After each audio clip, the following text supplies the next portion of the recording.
Esse fiasco do 1º de maio petista é uma excelente oportunidade para a gente falar não só sobre o movimento sindical, mas também sobre a impopularidade do governo Lula e também sobre a fraude bilionária do INSS, que inclusive beneficiou o sindicato dirigido pelo irmão do Lula. Vamos começar então pela corrupção do Instituto Nacional do Seguro Social, famoso INSS. Ao contrário da narrativa repetida a exaustão pelas gargantas de aluguel na imprensa, não foi o governo quem tomou a iniciativa de investigar essa fraude bilionária. Quem denunciou publicamente o escândalo foi o jornalista Luiz Vassalo, em 27 de março de 2024, que inclusive relatou a relutância do governo em divulgar os dados solicitados. Segundo ele, o aumento injustificável do faturamento dessas associações, desses sindicatos, foi constatado pela Lei de Acesso à Informação, dados que o INSS, de início, se recusou a fornecer. Foram meses de recusa e de recursos. Bom, tem mais. Logo depois da publicação da denúncia no site Metrópolis, a Controladoria Geral da União enviou a seguinte mensagem ao jornalista, aspas, a partir da sua reportagem, abrimos uma investigação preliminar. Mas, pessoal, isso foi no começo de abril do ano passado. De lá para cá, bilhões de reais foram roubados de idosos vulneráveis, mostrando que as instituições, sob comando de Lula e seus apaniguados, foram, na verdade, omissas. Essas instituições foram, no mínimo, negligentes. Eles sabiam das dezenas e dezenas de milhares de processos judiciais contra o INSS, contra os sindicatos, contra as associações. Eles sabiam do desfalque bilionário nas contas públicas, mas eles sabiam que a imprensa sabia. E que, portanto, era impossível abafar o escândalo e não fazer nada. Por isso, ao invés de não fazerem nada, o governo Lula e seus indicados decidiram fazer muito pouco. E só agora, 1 ano e alguns bilhões de reais depois, tomaram a providência mais óbvia, que é afastar algum dos potenciais envolvidos.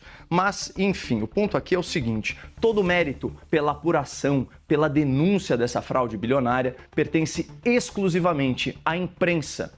Assim como foi no caso do Mensalão, o primeiro de tantos escândalos de corrupção do lulopetismo.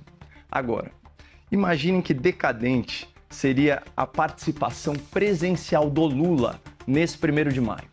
Um presidente com vasta experiência em escândalos de corrupção, que lidera um governo com menos de 30% de aprovação e que tem medo de afastar o seu ministro da Previdência, falando aí para uma plateia de sindicatos, de associações que potencialmente acabaram de roubar bilhões de reais de idosos vulneráveis.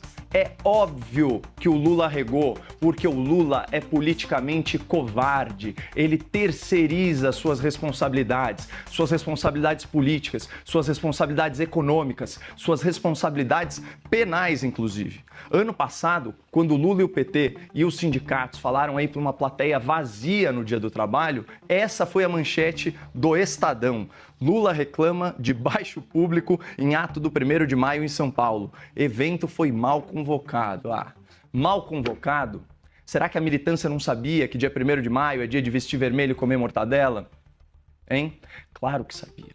Todo trabalhador sabe que tem festa sindical no 1º de maio e todo trabalhador faz questão de não ir, porque quem trabalha não se sente mais representado pelo PT, pela CUT, pelo peleguismo em geral. Houve um despertar político na sociedade brasileira produtiva. O trabalhador agora sabe que quem explora a sua força de trabalho não é o patrão, o capitalista malvadão.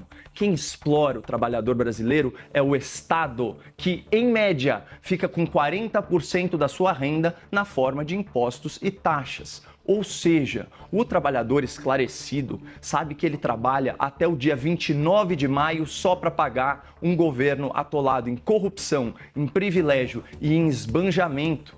E alguém acha, em sã consciência, que esse trabalhador, no seu feriado de 1º de maio, vai querer prestigiar um governo que acabou de assaltar os aposentados e aplaudir o Lula, estrela da Lava Jato, aplaudir o ministro da Fazenda, conhecido como Tachad, aplaudir a primeira-dama, apelidada de Esbanja? O melhor mesmo para o Lula, Basília, é botar a culpa nos companheiros do sindicato e faltar a sua própria festa esvaziada. Se você chegou até aqui, eu te convido a fazer parte dessa comunidade. Inscreva-se no canal e ative o sininho das notificações para não perder mais nenhum vídeo. Portal 22. Juntos somos mais fortes.